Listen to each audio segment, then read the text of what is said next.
NIRSA Championship Series flag football work team. We have several members from all the different work teams that are going to be with us today. We've got about 54 slides dealing with hosting this year, and so we want to try to get through this and be very mindful of time. So we're going to go ahead and get started. Just a couple of kind of housekeeping notes. You do not have the ability to speak to us, but there is a chat function through this system. So if you have any questions or need some additional explanation, or just you have a comment, feel free to type that in. Kurt Clear is one of our presenters for today, and he's going to be monitoring that throughout. So if he gets a question that comes up, then he is going to share that with us, and we will try to get as many questions answered as possible. So hopefully my computer doesn't freeze on us. So first off, again, welcome. We're very excited to have y'all here.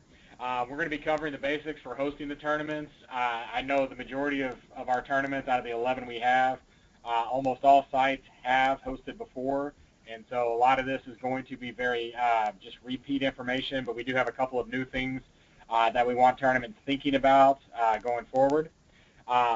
So as we're talking about some aspects of the tournament and things that come up to be prepared for, Scott Flickinger is here from the brand management work team, and he's going to share some information. We do not have April Flint, who is the chair for the assessment work team, but she has passed along some assessment information. And then we also have information about the very large-scale project that's going on, dealing with regionals, from Dan Haslett and Dr. Jacob Tingle. So we're going to share that information.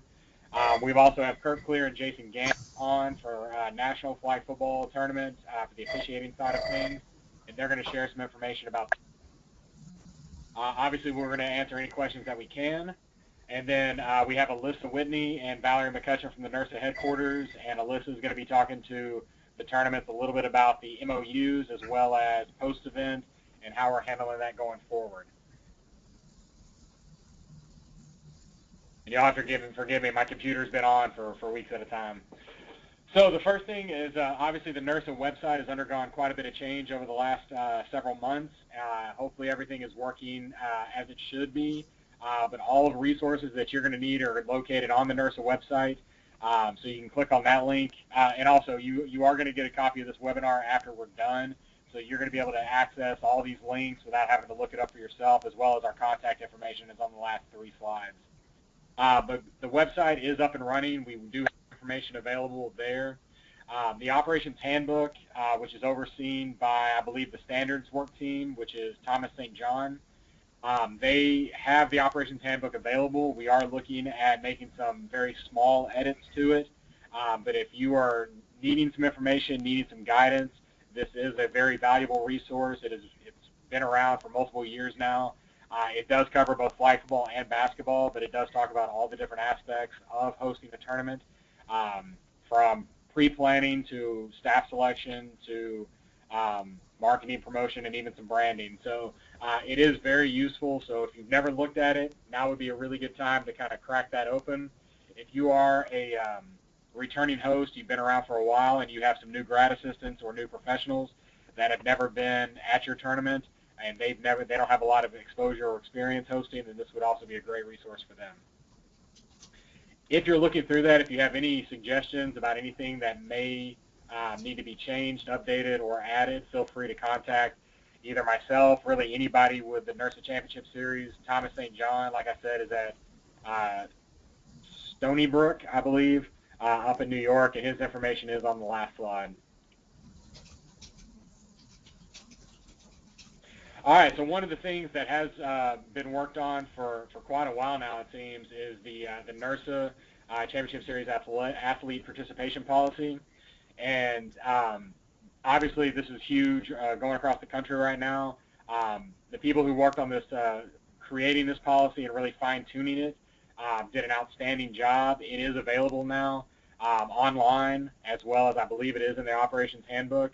But we do expect that all regional tournaments operate with using this transgender policy for any participants that this may pertain to.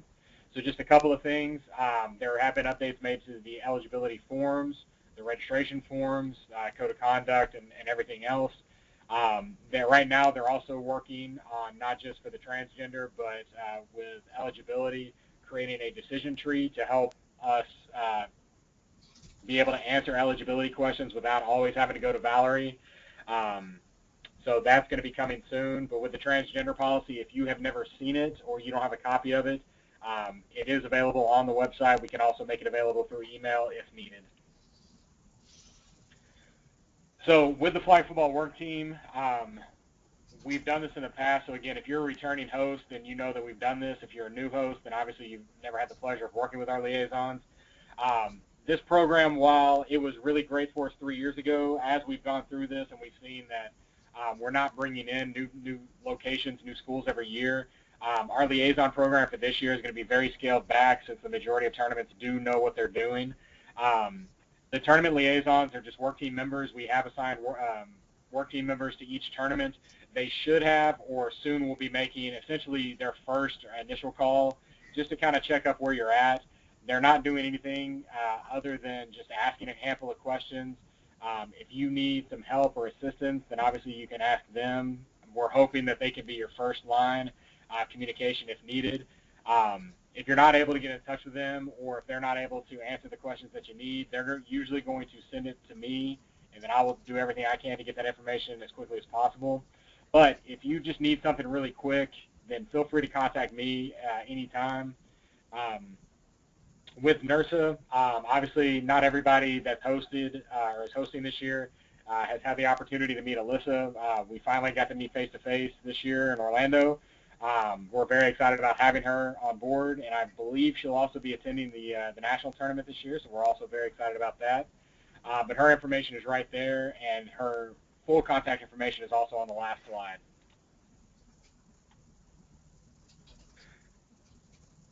For marketing and promoting your tournament, that obviously is going to fall about 95% on the tournament itself, making sure that your region is made aware of the events, making sure that intramural directors and administrators are aware of your deadlines, your processes, making sure that they know your website information. NIRSA is going to do what they can, but our communications are generally limited to the NIRSA Know, the NIRSA website. We do have the online discussion boards, and information can be posted there by any registered member of NIRSA. We also send out a couple things every now and then, but for the most part, if you're the Swamp Bowl tournament, then you need to be making sure that the word is out there about your event. We do have a NIRSA video available. You can contact your state or regional president or representative, not only professional, but even the student rep. And they can also get out information through their listservs. Obviously, every tournament that's established has a handful of schools that they know are going to be sending every year, so it's very easy to get those schools. Obviously, growth and trying to grow our tournaments to make them more financially sustainable is a huge factor for us. So just because you've hosted a tournament for 10 years and you know that you're going to have 30 teams without much effort, let's put in that extra effort. Let's see if we can get that 30 teams to grow up to 35 to 40. All that's going to do is help bring in more money, provide more opportunities for our officials and our staff. So the more teams we have, then the better off we're going to be. So if you haven't assigned one of your tournament administrators, maybe some undergrad students, or working with your marketing professionals in your department, please go after them, and let's try to get the word out to as many schools as possible. Just a couple of quick questions on our part, and again, this is kind of thinking more fiscal and budget in mind, but have you contacted your local visitors bureau? They obviously have the ability to help out with hotels, restaurants, some giveaways, coupons, stuff like that.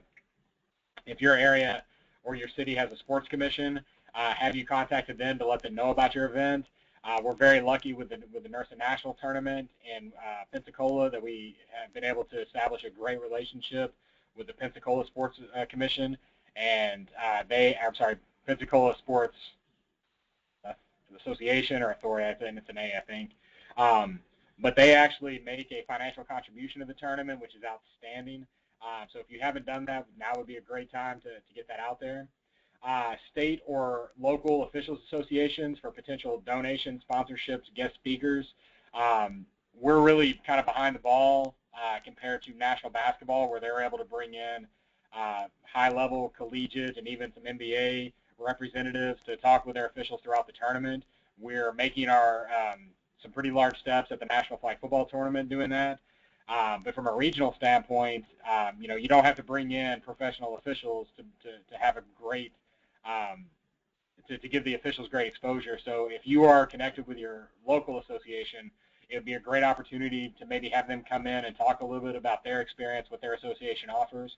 One of the things that we're working on in Region 4 is we're actually putting together a proposal to go to our state association for financial contribution to our both flag football and basketball tournaments, in the hopes that they're going to sponsor our hospitality room or sponsor 1 or 2 meals for the officials and staff. So always trying to find new ways of bringing in some new revenue to help offset costs. Local vendors and coupons are giveaway items. Again, every tournament geographically is kind of limited by what's around, but contacting the local restaurants around campus, reaching out and kind of, the restaurants that you're trying to get meals for, asking for coupons to send teams that way in the hopes of lowering your cost for staff meals, hotels, room blocks, stuff like that. So just definitely always be thinking about how can we cut costs. And one of the things that I know not every tournament does a great job of, but a lot of tournaments are getting better at this, is not only are we here for NIRSA and campus recreation and intramural sports specifically, but this is obviously something that we want to continue to put out there to our campus about this great event that we're hosting. So have you contacted your campus newspaper? Are there ways to get academic classes involved, from marketing to health and human performance classes to even kind of radio, television, film? Is there a news station on campus? Are there radio DJs on campus that would do interviews with you as part of their academic classes or internships or practicums? Being able to utilize them to videotape officials and maybe create highlight reels or kind of a post-event video. There's all sorts of ways to be connected. Again, not every tournament has the ability to do that, so if you haven't even thought about it, maybe this is a chance for you to go out and create some collaborative relationships on campus. Staff applications, they have gone live. It is available on the NIRSA website. I talked to Valerie the first day that they came open, and I think after 4 hours there were already 20-something applications. So that is available if you haven't gotten the email or sent one out. Obviously, if you're a returning host, please make sure that goes out to maybe your last 2 years' worth of tournament volunteers. But let's also get that out to those people who have not been selected or maybe new to the region. Those applications for all tournaments except for Southern Miss are going to close on September 4th, and we will leave it open for an extra couple weeks for Southern Miss since they do not host their event until December. For staff selection, we've been asking for well over a month now that tournaments select their director of officials. Our deadline for that is tomorrow. I believe we're only missing, I think, 2 or 3 tournaments that have not gotten me their information. This is a very soft deadline. If you don't have it, you're not going to be in trouble, but what we're trying to do is schedule a Director of Officials webinar, which Jason's going to talk about later. But we want to have those Director of Officials positions locked down. If you're using multiple Director of Officials, so you're going to have one over officials and one over the evaluating staff, that's fine. Just make sure and get us both. If you change and you decide to go to a different model besides having one person and you want to go to 2 or even 3 people heading your officials, that's great. Just make sure that we get their information. We want to have as many people on that webinar as possible. From a slight change, and it's still not 100% in stone, but your tournament is going to get a list of all the applications for the people that registered that want to work your event. That number was outstanding last year. Some people get on, they click every single tournament. They don't care where they go. What we ask and what we are pleading with is please take care of your region first. Before you start flying people across the country, before you start bringing in your friends from your old schools that are 2,000 miles away, take care of your region. That is what we ask more than anything else. Unless you have to bring somebody in from across the country, not all departments have the financial flexibility to be able to send a staff member from California to Maryland. So unless you absolutely have to have that person because that's the person that's going to make the difference in your tournament, let's try to take care of our regions. Let's try to look geographically. Let's try to cut all of our costs and try to bring in people that are local. as much as possible. That does not mean you're limited to that, but that's what we're asking for. This is a new charge for the flag football work team, and it's only come up recently that, in fact, so recently that we don't have 100% locked in what our action steps are going to be kind of moving forward. But I want to make all tournaments kind of aware of this, so that way maybe we get a little idea of what's going on out there in the world. While we were having our championship series chair meeting this summer, it was brought up specifically talking about flag football, about the female culture of flag football. And there was no single tournament, no single staff member, no single group of people that were called out as hurting this in the grand scheme of things. But what came about was just kind of the culture of football is a male-dominated sport. I think we all understand that, and I think we all recognize that as being true. But the conversation that is going on right now is about how do we engage and how do we increase and improve the experience of our female, not just officials, but our female staff members. And if we're looking at this from a national standpoint, is we are very limited in the pool of female educators that we can bring into the national tournament because there's just not a lot of them out there. That being said, we're going to start collecting and we're going to go back and start looking at data about the number of female officials that are working regional tournaments. And we're going to even go so far as to try to get some ideas about what we have females working intramural level games on campuses because we want to kind of gauge where are we going to be in 3 to 5 years? Is there anything that we can do to try to increase the number of females that are involved in flag football at this higher level of regionals and then the highest level of our nationals? And if we can do that, then we're going to try to come up with some ways to make that happen. What we're also going to be doing is asking every tournament here this year specifically, but even going into the future, is to look at your tournament and what are you doing from an intentionality standpoint to get females involved with the officials, the officiating of the tournament, and then the actual official staff.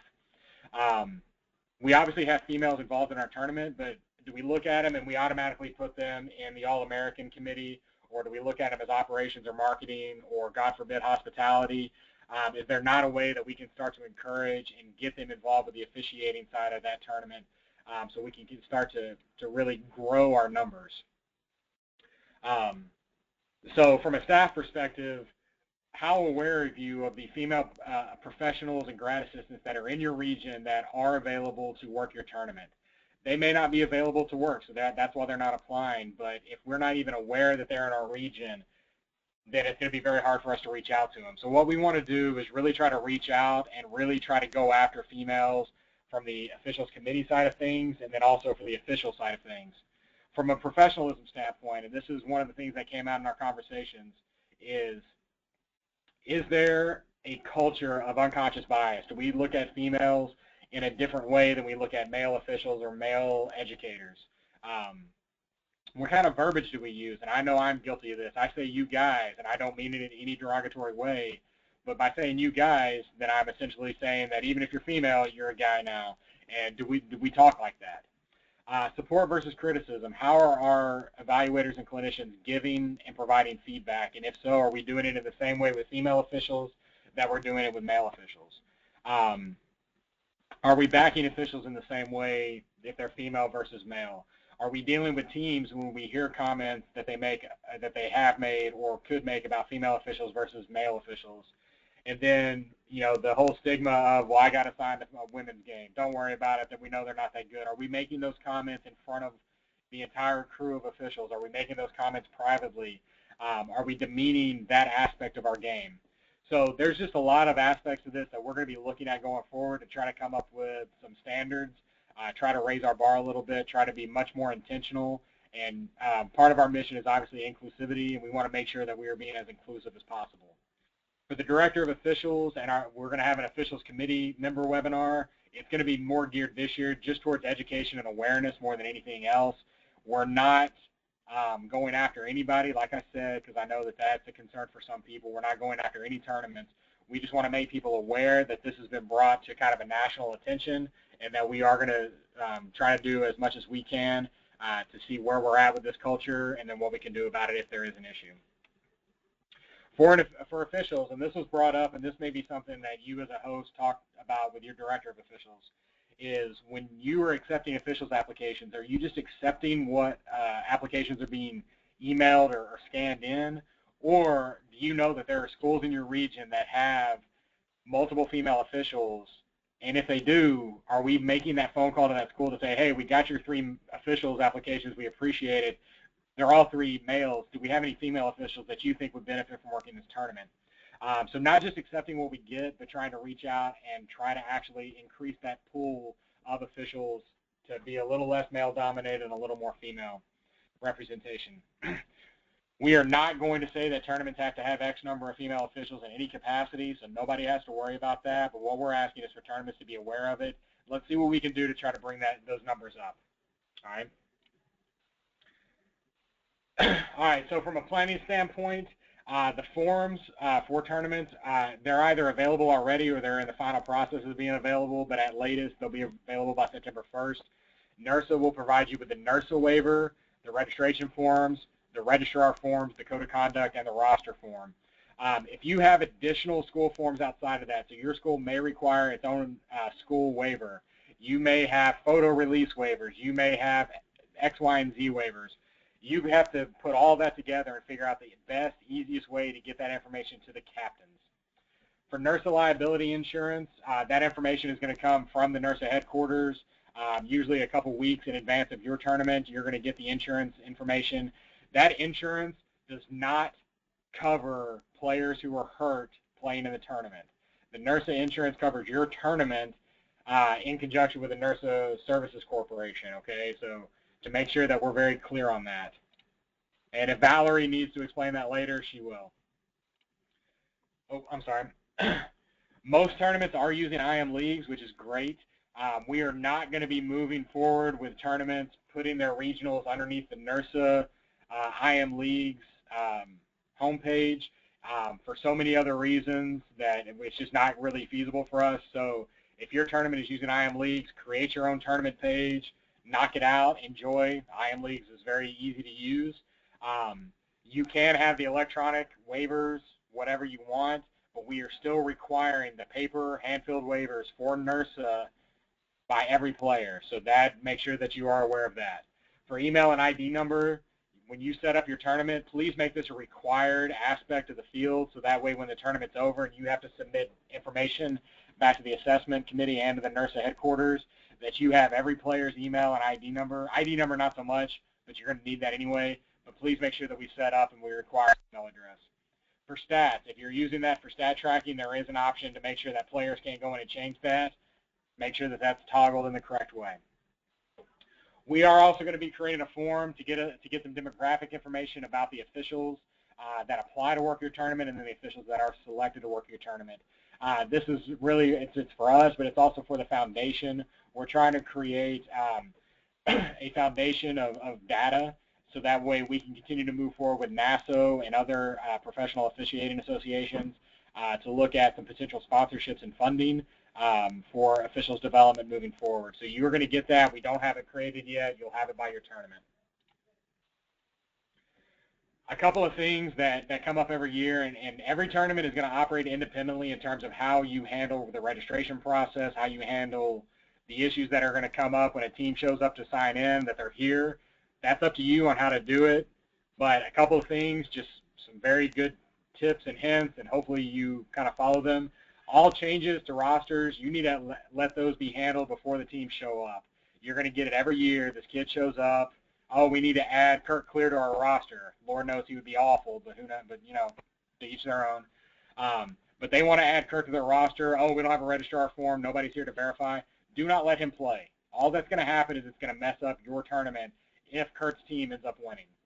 Accept nothing less than the school's registrar verification form on players that are being added.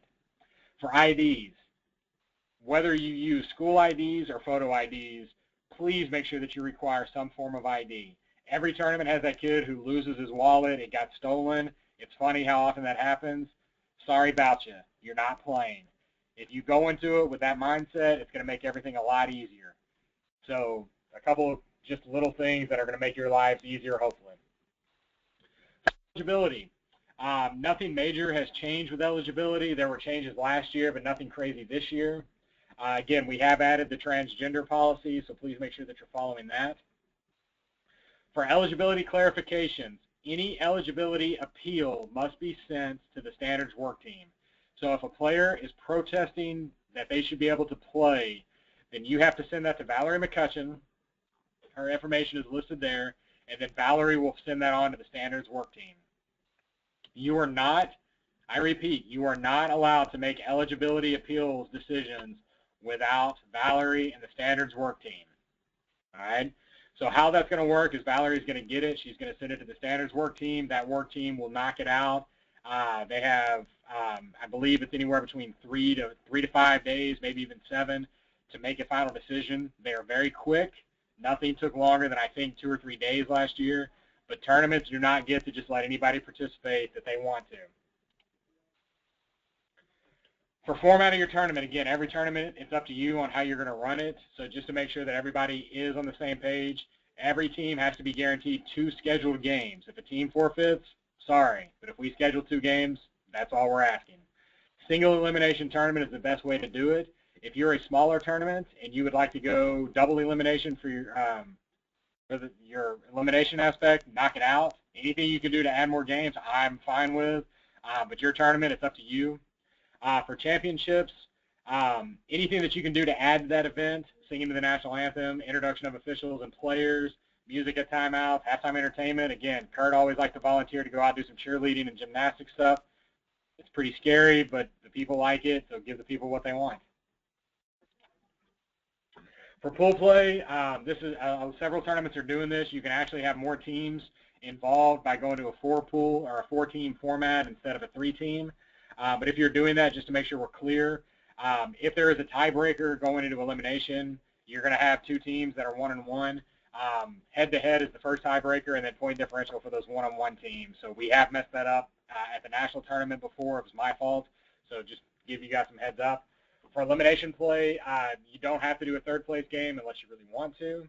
And again, if you're a smaller tournament, can you take all of your teams instead of taking only the top 2 or 3 from each pool? Again, how many games can we give officials to have them work?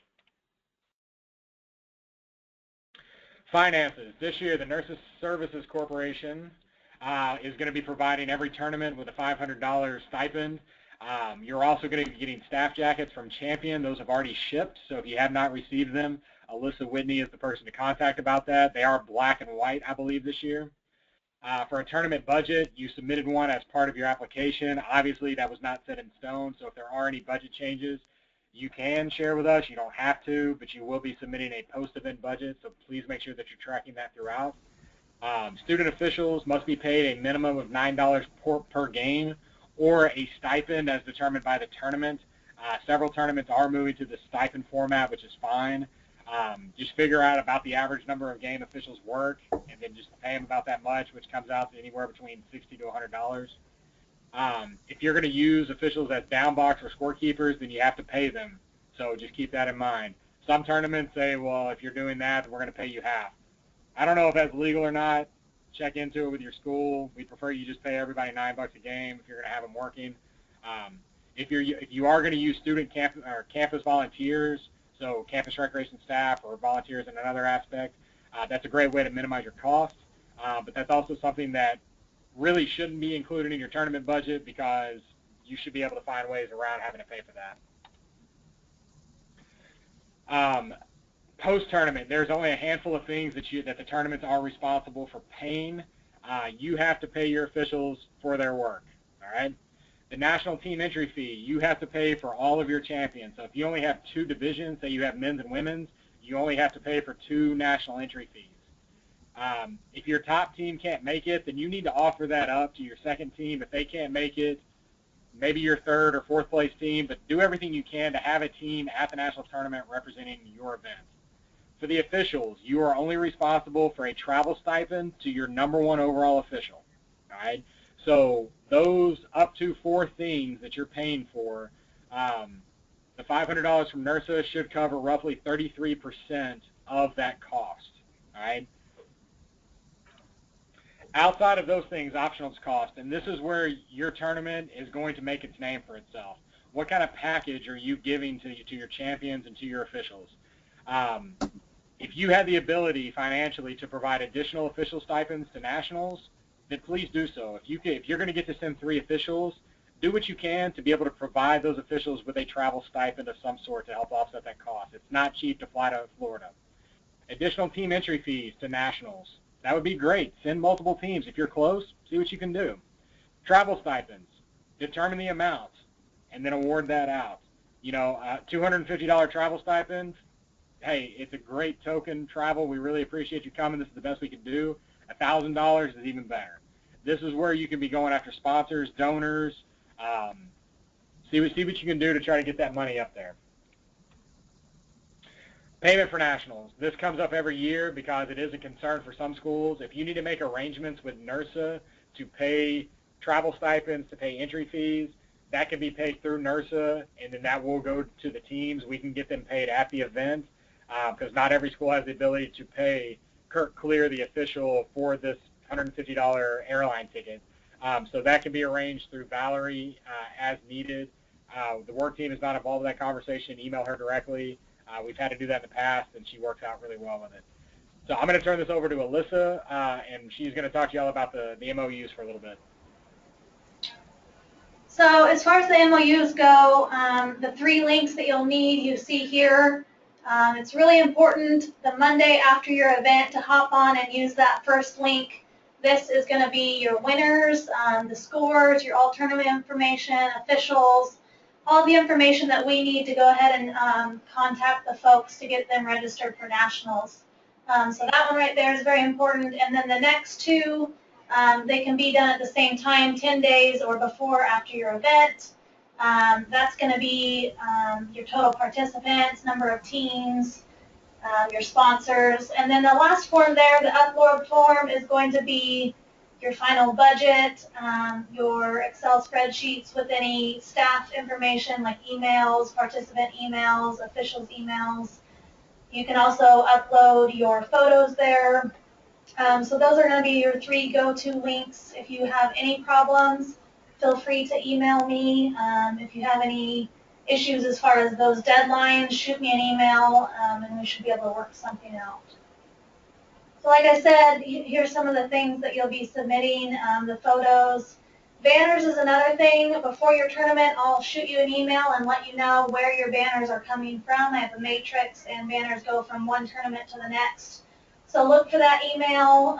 They should arrive about 4 days before your event. And then it's really important, the Monday after your event, I'll shoot you an email with the next UPS label. And if you could just get that out the door so the next tournament can have the banners ready to go. So I think that's all I have.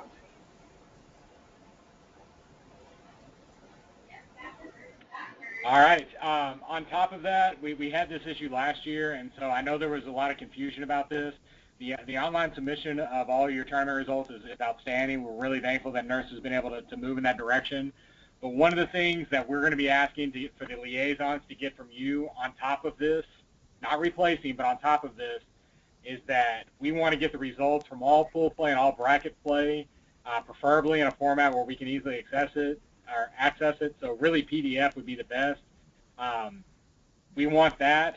That's going to go to me so that I can get that to the national tournament without having to wait on Alyssa and Valerie, and also to our director of competition so we can start getting our stuff lined up. And then we're also going to be collecting the official stuff on top of it going to our director for the national tournament for officials.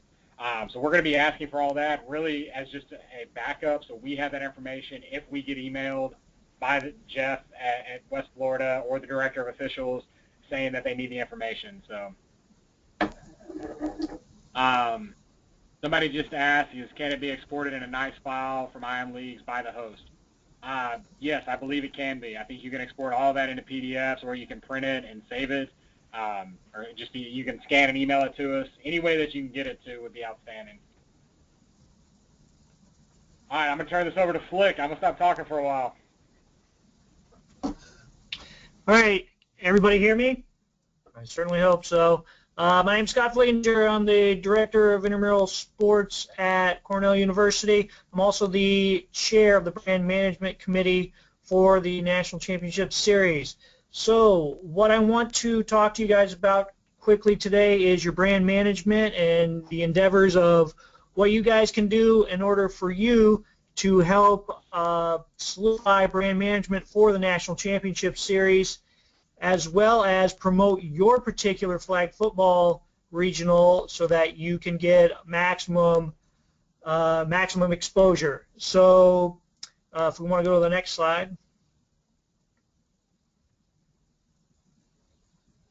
Next slide. Can anybody? There we go.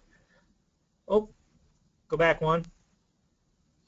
So what we will be talking about here quickly is that on our brand management team, we will be assigning every flag football regional a brand management liaison. So a member from my committee will be contacting you in the next couple weeks, introducing themselves and saying, hey, I'm part of the brand management committee. If you have any questions on how to promote your flag football tournament, or if you have any questions on anything about the brand management handbook, which will hopefully get out to you in the next few weeks as well, those are the individuals that you can contact.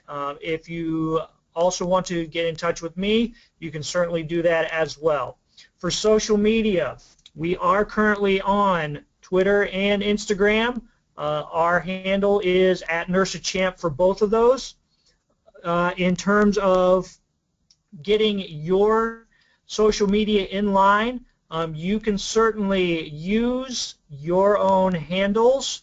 If you wish to create your own handles for Twitter and for Instagram, you can certainly do that. Just know that NIRSA Champ will not be live tweeting your specific event.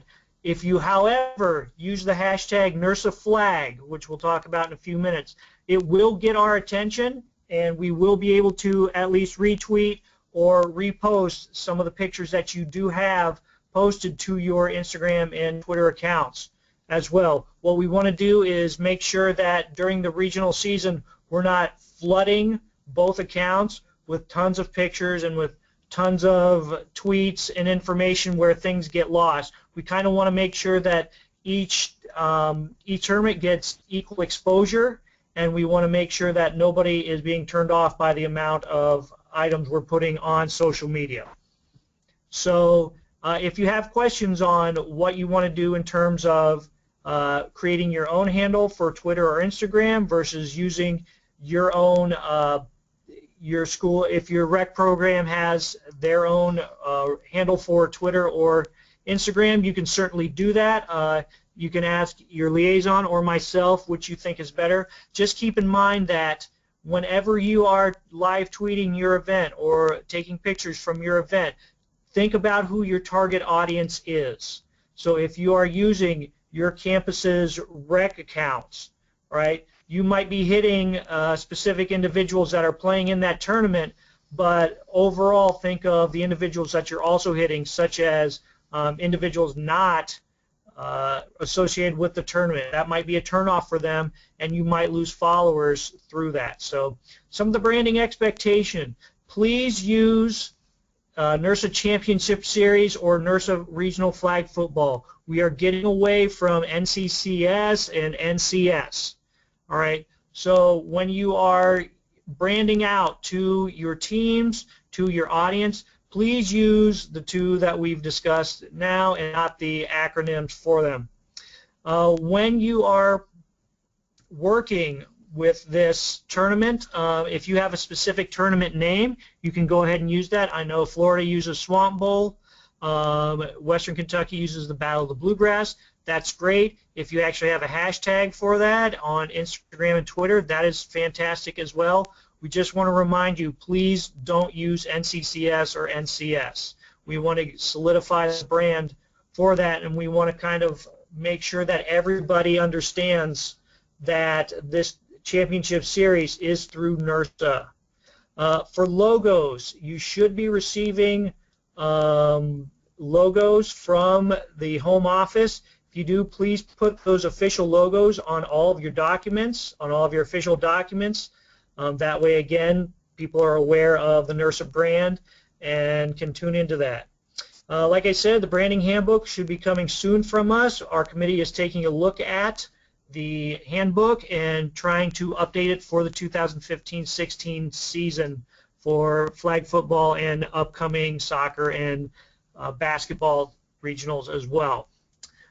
There is a promotional video that we're planning to send out to you or make available for the upcoming flag football season.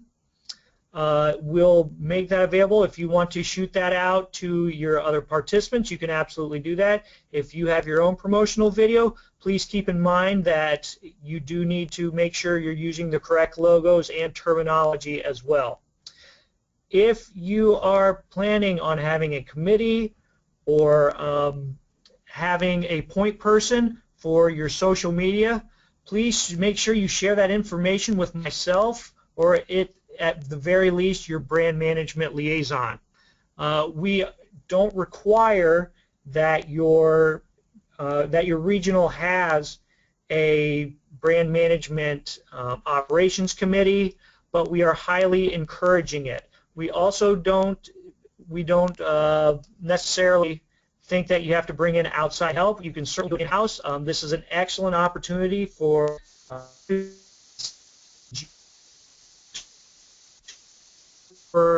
program and get them experience in-house.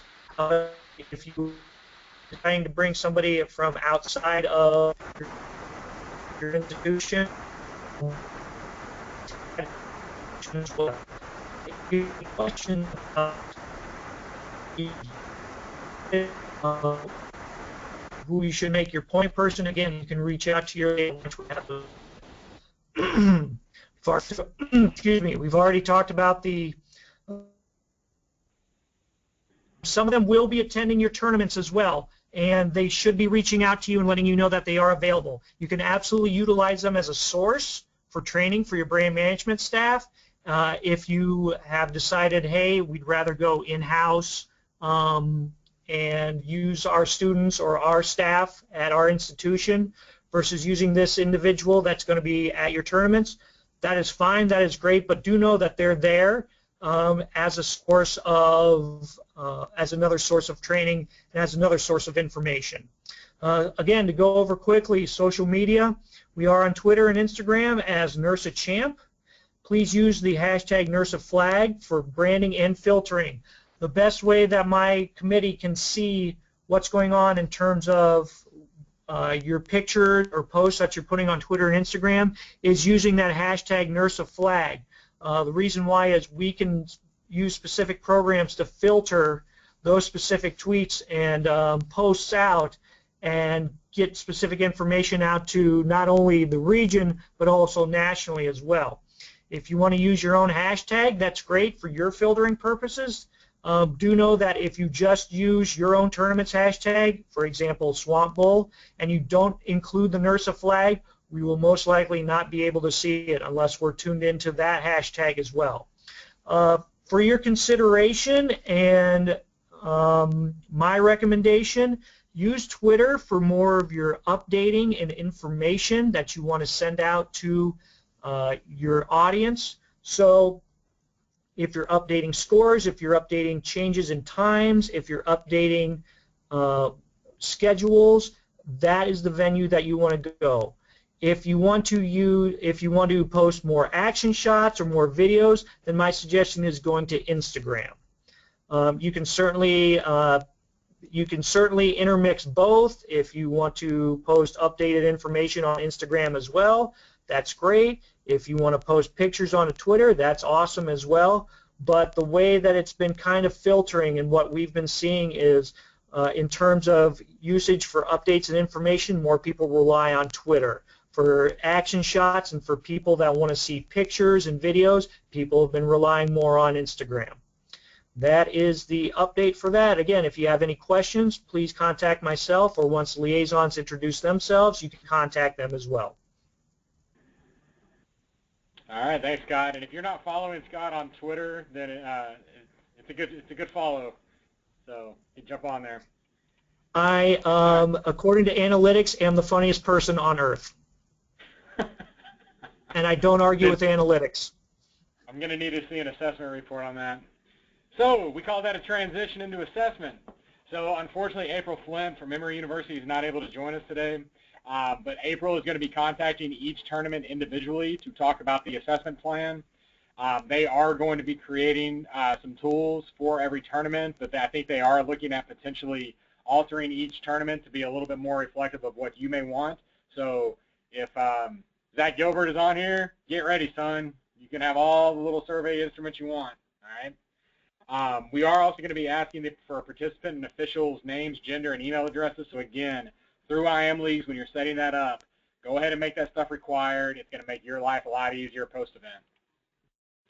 For the learning research, NIRSA has approved grant funding for a group of NIRSA professionals to administer a two-phase project that will gauge professional development and learning during the fall and spring 2015 tournaments. This will include providing funds for an on-site person to exclusively focus on collecting in-person information about staff experiences. This will not impact your tournament this year. I'm sorry. So Dan Hazlitt should have already emailed everybody. Dan is at Georgia Tech, and he is one of the guys that is putting this together. So they have already sent that information out. If you have not done whatever his letter said, then you need to start following up on that. Essentially what they're asking for is to have somebody not affiliated with your department or the tournament come in, and they will administer all of the information. You need to set aside just a couple of minutes, I think twice during your event, to allow that person to come in and handle the collection of data. But guys and gals, please make sure that this happens. This is so crucially important to NIRSA and what we do and why we do it, that we cannot have excuses. So please make sure this gets done. The assessment work team does have an email address for submitting post-event data, and that is seriesassessment@gmail.com. All right, getting into the last big section of this. For the National Flag Football Tournament, it will be at the University of West Florida in Pensacola, January 2nd through the 4th, 2016. I believe that is actually a Saturday, Sunday, Monday, which is much different than what we've done in the past. We will have all the staff and officials coming in on the 1st. Games will start on the 2nd.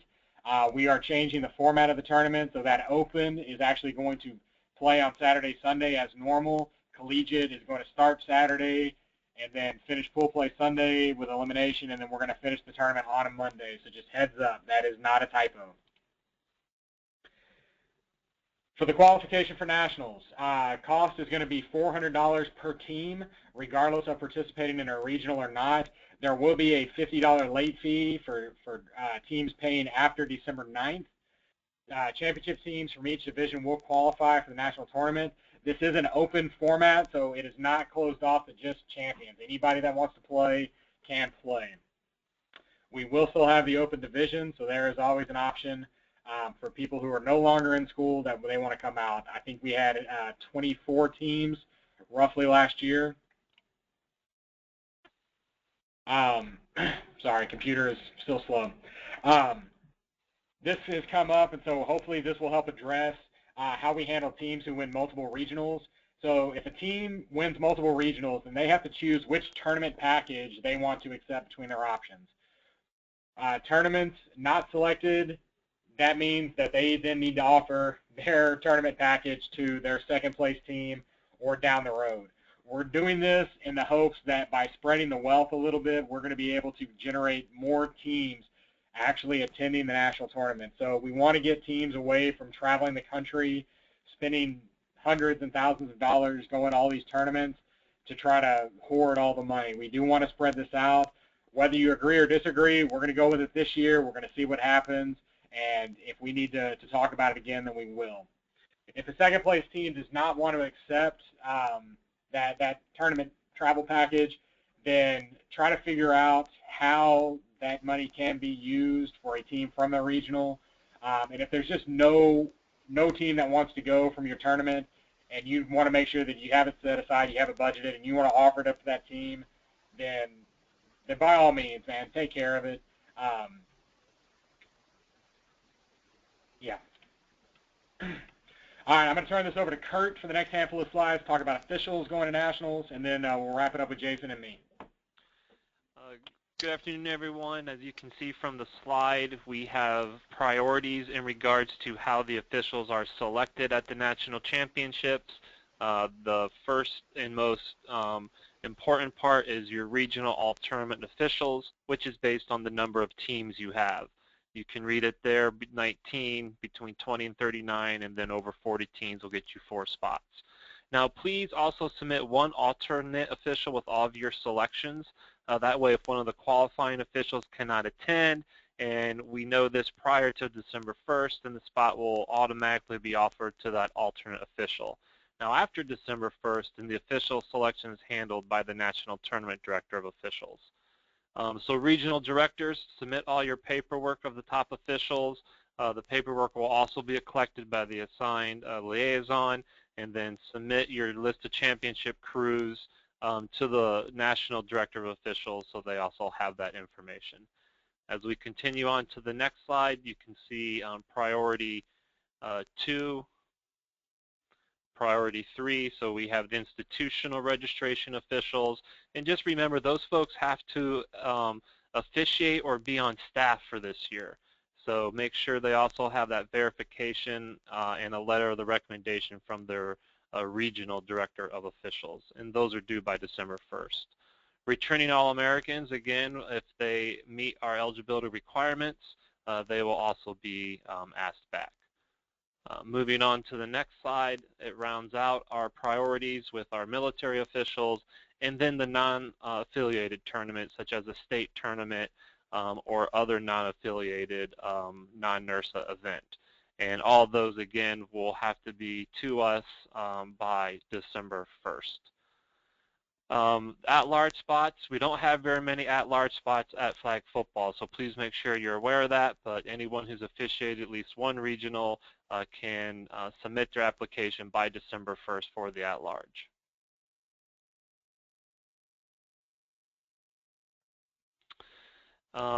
So your number of bids, as I already said, is determined by the number of teams. Please rank your officials 1 through 6. Now, if an official has a bid already, treat them as a normal ref, meaning they can get the #1 spot at your tournament, the championship game, so on and so forth. The only thing is officials will be able to receive 1 travel stipend. So if I or Jason Gant, let's say, is the #1 official at the Maryland and the Nebraska regional, of course he gets paid from both of those regionals, but he only gets 1 travel stipend. And then we can give the travel stipend to the #2 official from the one that is not chosen.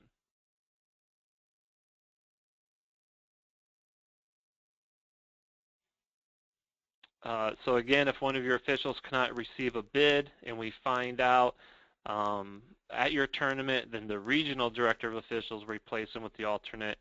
After your regional tournament is completed, the national director will select from the pool, and then after December 11th, the national director will just pick someone who is close by, who has met the eligibility requirements, who can officiate the national level, and that will be chosen after December 11th by the director of officials.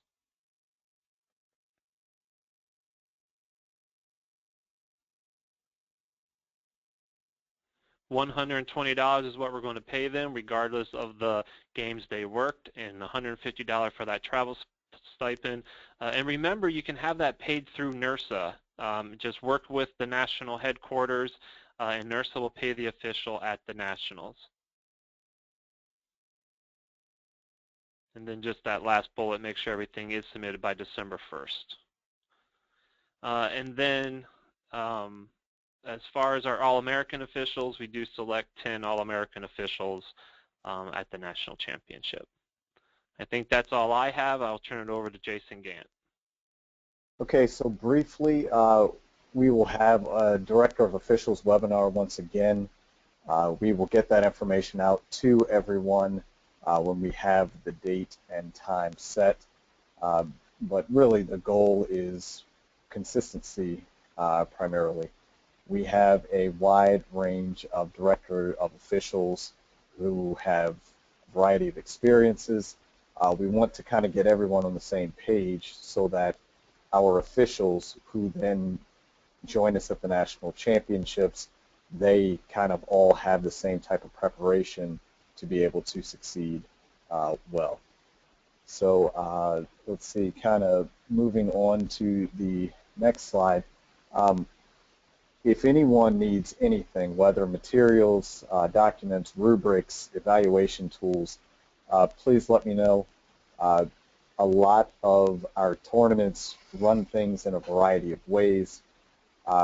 So while we at NIRSA will not tell the tournament how to run their officials committee, we would, like you all to start kind of brainstorming on ways that not only develops the officials more effectively, but develops our professional staff and our graduate students more effectively as well. So one way, for example, some tournaments are moving to a two-person system where you may have a director of officials who handles the officials training and scheduling, and then you may have a kind of director of the evaluation staff who kind of helps develop our clinicianers and make sure that the same consistent message is being spread to the officials. Okay. The next thing we'll talk about briefly is the officials committee member webinar. We're not exactly sure yet if this will be a full webinar or if we'll make kind of a YouTube video to send out to the officials committee. But once again, we want to develop our staff members. Across the nation, there are a wide range of staffers with a wide range of experience levels, and we want to kind of make a situation where everyone can teach in a way that is most effective for our officials. So things that we will be discussing: professionalism. Mills talked about earlier, how we get feedback to the officials, how we treat them, unconscious biases, things like that. Also, with approved rulings and interpretations, a lot of times we've noticed that at Tournament A, the rule is interpreted this way, and at Tournament B, it's interpreted another way. Well, we want to get everyone on the same page so that not only our officials will have the same consistency, but we want our teams and players to have that consistency as well. So that's going to be kind of new coming up this year, and we are going to, again, try to strive for some consistency. These webinars, they will not replace meeting in person, with our official committee members. We want them to be able to continue to teach and train on site at our tournaments. These are just more to prepare people for that. So not just the director of officials, but I would say that if anyone, especially in a leadership role, if you have multiple leadership roles, then please have those people attempt to attend these webinars. And then when it comes to the official committee webinar, we will try to publish that out for NIRSA so that everyone across the nation will be able to have access to that.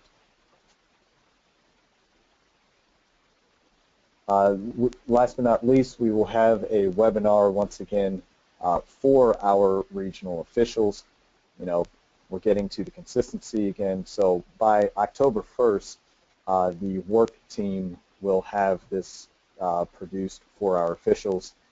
The hope, and I believe this is on the next slide, the hope is that our officials directors will email the web link to the webinar within 2 weeks of the regional. That way the officials can review the material on campus with their professional staffers to prepare for the regional. And then when they get to the actual tournament, things that are brought up in the tournament clinic will make much more sense from a consistency standpoint. So this is not to replace our clinics. This is just a supplement.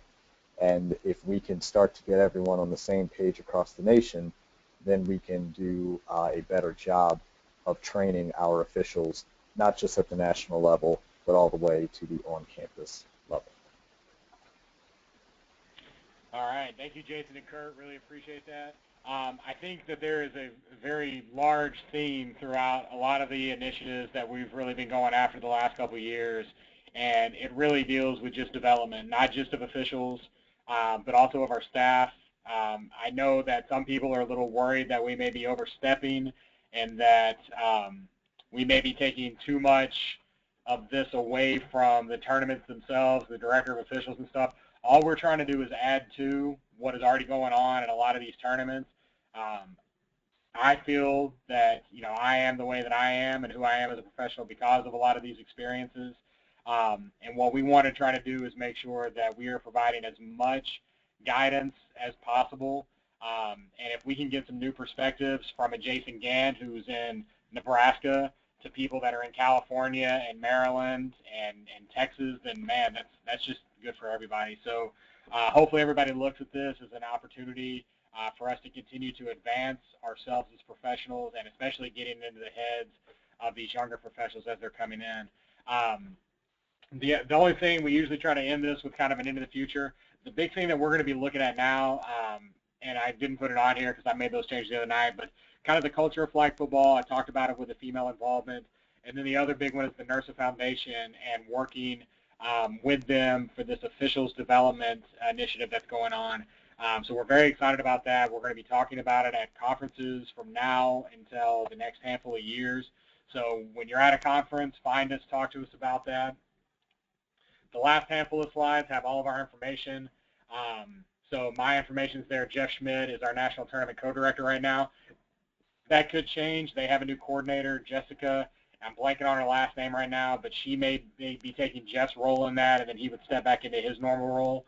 But anything dealing with the national tournament, please contact either one of us. Kurt Clear is the chair for the NIRSA Championship Series, if nobody was aware, if you weren't aware of that.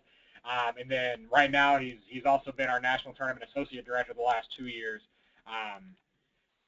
You've got Thomas St. John, Chair for Standards, April Flint, Chair for Assessment, Scott Flickinger, Chair for Brand Management, and Mary Yema, the Chair for Professional Development. And then Valerie, oh, wonderful Valerie, we love you, at NIRSA headquarters. And Alyssa, you're new, don't quite love you yet, but you're definitely on the way. Alyssa's doing a great job of working with us, and if you haven't had the opportunity to work with her, look forward to it. She's doing an outstanding job. So on that note, we are done. We're only 2 minutes and 48 seconds long. Really appreciate everybody joining us. We are going to send this out in an email, so you will have it. If you have questions, please contact your liaison for the work team, or contact whoever you need to contact directly. And guys, and gals, we're looking forward to a great year this year. Let's do everything we can to get our tournament numbers up. Let's get our officials out there repping as much as possible. Let's develop those staffs. Let's save some money. And appreciate it. And thank you, Brooke. That was a great catch. Anyway, thank you all so much. We will be talking to you all soon. Bye.